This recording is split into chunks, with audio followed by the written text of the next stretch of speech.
magandang araw mga kaparehas. Narito po tayo sa pamalang barangay ng Barangay Minuyan 5, City of San Jose del Monte, Bulacan, na kung saan ay makapanayan po natin ngayon ang butihing lingkod punong barangay. Naglilingkod, nagsiservisyo, nagmamalasakit, gumagawa at gagawa pa ng maraming kabutihan sa kanyang nasasakupan dito po sa Minuyan 5, City of San Jose del Monte, Bulacan, na siginagalang punong barangay, Kapitan Roberto Tito Quijada Argelies. Kap, kumusta na po kayo? Okay naman po.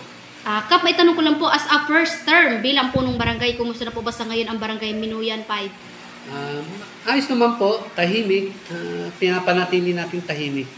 Alright, okay. Regarding sa tahimik sa nabanggit niyo po kanina, Kap, so ano po mga batas na pinapatupad niyo po dito para matili po ang kapayapaan sa ating nasasakupan na barangay? Pagpapanatili po ng ating curfew, yung mga dumadaang motor na may ingay, at pati po yung sa mga nangungupahan na lumilipat ng kailangan ay dumaan muna sa barangay bago sila makalipat sa kanilang upahan dito sa bahay, sa aming barangay. Alright, okay. Pero ang barangay, ibig sabihin, regarding sa peace and order, so isa naman po sa barangay natin na medyo tahimik, o tahimik naman po? Tahimik naman din po talaga. Minimal lang po dito, kagaya nga po nung nabanggit ko sa inyo. Opo. Yung mga nagtatangka na magbenta rito ng mga droga, kinakausap natin, pinapaalis natin. Pinakikiusapan natin dahil kung hindi sila pwedeng pakiusapan, magkakaroon sila ng problema sa atin. Alright, okay. So dito naman po tayo, Kap, regarding po sa kalinisan. Kumusta po ba ang ating kalinisan dito, lalo po sa basura? Yun nga po, pinipilit po namin na magkaroon talaga ng segregation. Tinuturuan namin ang aming mga kabarangay. Subalit meron po talaga na mga ilan-ilan na rin pa rin na ayaw makinig at isinasama pa rin talaga dun sa na-segregate na yung kanilang mga basura. Alright, okay po. Pero regarding dyan, Kap, tuloy-tuloy naman po ang kalinisan ninyo? Tuloy-tuloy naman po. Actually, every Saturday, sa utos ng DILG na magkanta kami ng clean and drive tsaka yung road clearing, yun po ay tuloy-tuloy namin ginagampanan. Okay po. Pero may tanong ko lang po, dito naman po tayo regarding sa ating mga accomplishments. So, sino naupo po kayo ilang buwan nating paglingkod bilang punong barangay? So, ano-ano na po ba ang ating naipundar na accomplishment dito sa ating barangay? Kagaya nga po na sinabi ko sa inyo, yung aming basketball court na matagal ng panahon, na since the panahon pa ni Kapitan Dipo nung nagawa, masyadong delikado para sa mga kabataan. Ngayon ho, maganda na ho, napaayos ko na po ng pantay-pantay, patag na, at baka sa pamamagitan ng ating mahal na mayor, Congresswoman Rida Robes, may ibibigay na po yung pabahay para doon sa madadaanan ng aming full court na gustong magawa. Alright, okay. Pero regarding dyan, bukod sa nabanggit nyo kayo na sa covered court o court, so karagdagan pa yung naging proyekto na dito sa ilang buwan ninyong pagsaservisyo? Yun nga po, kasi ang aming BDF po ay 750 lamang. Opo. Pinagawa ko po yung babagsak na recraft doon sa may Rothwell na nasa 15 meters po ang haba na talagang delikado na. Yun yung pinauna ko. Tapos yung basketball court. Tapos bumili ho kami ng tricycle ngayon na nailabas na namin para sa magamit sa pagro-ronda. At the same time, kung sira ang aming patrol, pwede rin namin magamit sa panghakot ng basura. Alright, okay. So, at kasama na po yung pagpaganda nyo po dito, Kap, sa ating barangay. Alright, okay po. Pero kung para sa inyo, Kap, ano po ang karagdagan nyo pong priority sa pag-unlad palalo ng Barangay Minuyan 5? Yun nga po,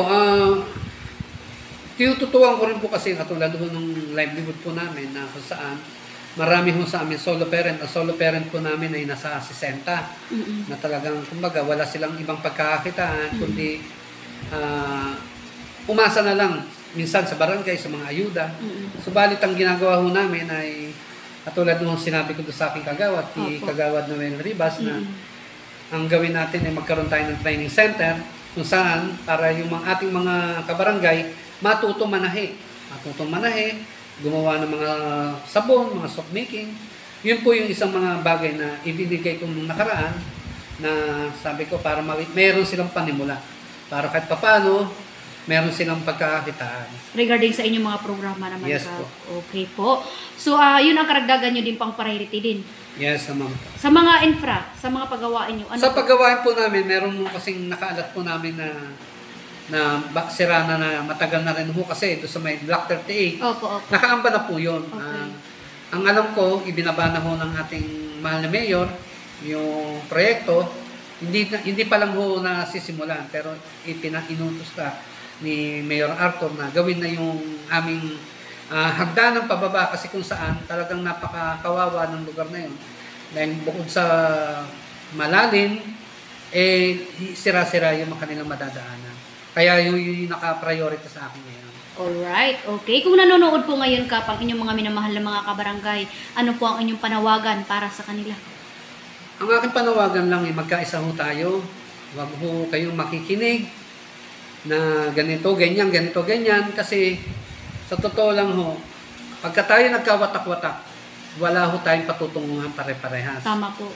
Ang akin lang po sana, magkaisa ho tayo, suportahan niyo po yung aking pamamalakad. Hindi ko naman hinihingi yung 100%, pero sana maunawaan ninyo dahil sa totoo lang, kayo ang priority sa akin.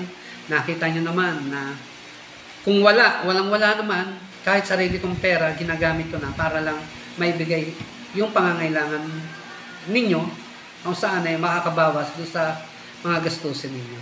Alright, so ano naman po ang inyong mensahe Kap sa inyong masisipag na mga barangay worker at isama nyo na po ang inyong mga kagawad dito? Yun nga po, salamat din sa aking mga kagawad kasi sinusuportahan naman talaga nila ang aking mga proyekto. Pagka kung ano man yung sabihin ko sa kanila, pag-aralan nyo ako, kung may mali, sabihin nyo sa akin at babaguhin natin. At salamat sa kanila dahil nga wala naman akong nagiging problema sa kanila. Salamat sa inyo. Hindi ko na isa-isayin kayo kasi masyadong pero sana tuloy-tuloy ito hanggang sa matapos itong ating termino. Kung tayo sana, kung talaga tayo papalarin ulit, magsama-sama tayo, tumakbo tayo ng sama-sama ulit, nasa ganun At para naman sa aking mga tanod, sa aking mga health worker, tuloy-tuloy lang po. Asahan nyo po ang aking suporta. Sabi ko nga po sa inyo, pagka tamang ginagawa nyo, 100% ibibigay ko sa inyong suporta. Ganun din po sa aking mga tanod, sabi ko nga po, wag na mo kayo susuway sa akin na dumuduty na nakainom at mayroong mga abuso, hindi nyo ako kakampi sa pagkaganon. Bawal naman po talaga yun. Pero, sabi ko nga sa inyo, kung kayo ay inaabuso, kayo ang aabusuhin, 100% rin ang ibibigay ko sa inyo na pagtulong. Para na sa ganon, hindi mawala ang tiwala nyo sa akin. Sige po, muli po sa aking mga kabarangay, inaasahan ko po na suportahan nyo po ang inyong kapitan na mapanatili ang kaayusan at katahimikan dito sa ating lugar. Sa pamamagitan nyo po, malalaman ko po kung talagang meron tayong nagiging problema. Kung kaya, ang hinihiling ko lang po sa inyo ay magkaisa ho tayo. Tapos na po ang eleksyon, wala na ho tayong dapat na pagtalo-talunan. Ang kailangan ho natin ay magkaisa. Kaya po, sabi ko nga sa inyo, ang aking pagsiservisyo ay diretso sa tao. Wow. Maraming salamat. Wow, okay. Yan po ang pinakamagandang mensahe ng ating butihing lingkod po ng barangay dito po sa Barangay Minuyan 5, City of San Jose del Monte, Bulacan. Na talagang tunay na paglilingkod pagsiservisyo ang handog ni Kapitan Tutop dito po sa Barangay Minuyan 5. Magandang araw po mga kaparehas. Lay Castro po ng Parehas News. Ingat-ingat po kay Kap. In your family, God bless us all. Maraming salamat. Mabuhay ka Kap hanggat gusto mo.